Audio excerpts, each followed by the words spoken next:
Hello, Wisconsin. I am so excited to be with all of you today, and it is such an honor to be joined by Governor Tim Walz, the next Vice President of the United States of America. So I want to start by welcoming all of the labor organizations from across the state in attendance today for your leadership fighting for workers, especially during a time when we are seeing unprecedented attacks on organized labor from some of the most powerful corporate interests. Thank you for your tenacity in defending the dignity of every worker.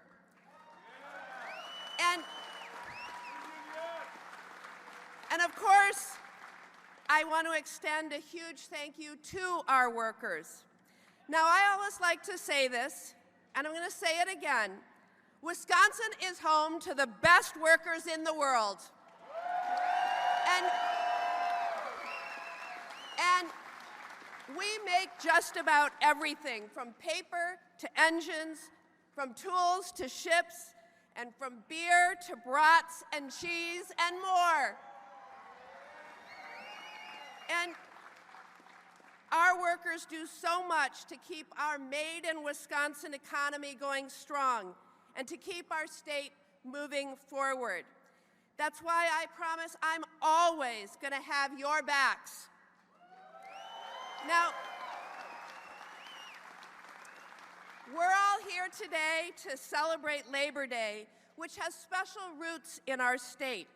As many of you know, Wisconsin has a rich history as a pro-union stronghold in the Midwest, and I am proud to be working every day to honor that reputation and that legacy.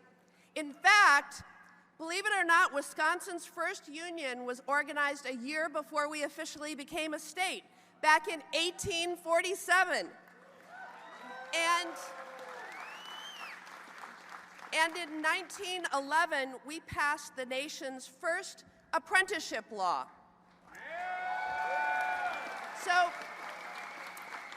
But I have to say, a century later, Wisconsin took a huge step backwards in our fight for workers' rights with the passage of Act 10 and a so-called right-to-work bill,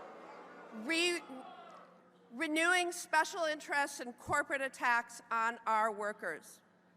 But our unions and our workers, we didn't sit back. And I'm proud to have stood shoulder to shoulder, in fact, marched shoulder to shoulder with you as we've taken on the big fights to restore Wisconsin's pro-worker legacy. And you know what? Together, we've had some pretty big wins.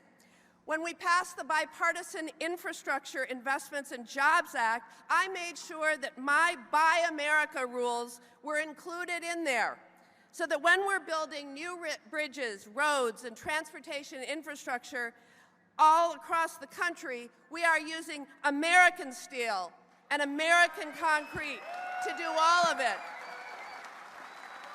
And all of those projects mean great union jobs right here in Wisconsin. So I have been proud to support some historic measures that will create good-paying union jobs in the trades through the Inflation Reduction Act and the CHIPS and Science Act. In fact, the investments in the Inflation Reduction Act are expected to create 9 million good new jobs over the next decade across America, including nearly 1 million in manufacturing. And of course, we worked hard to make sure that the Inflation Reduction Act had strong labor standards, ensuring that many of these jobs in growing sectors like clean energy, clean manufacturing, and efficient building will offer workers good wages and good benefits and good security. But we've still got more work to do. Right now, we are fighting to pass the Protecting the Right to Organize Act, otherwise known as the PRO Act, to strengthen our unions, to protect workers' rights to collectively bargain for better pay, benefits, and working conditions. Because workers everywhere deserve the freedom and opportunity to organize a union in their workplace and advocate for fair working environments. Unions give workers more than just a paycheck. They provide security, dignity, and respect, and they're necessary in creating an economy that rewards hard work and works for everyone. So I'm incredibly proud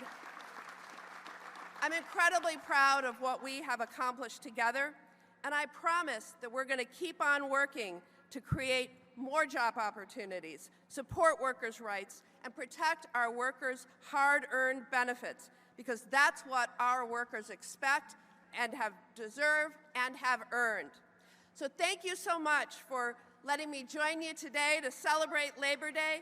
Thanks again to our workers and our unions who do so much to keep our country moving forward.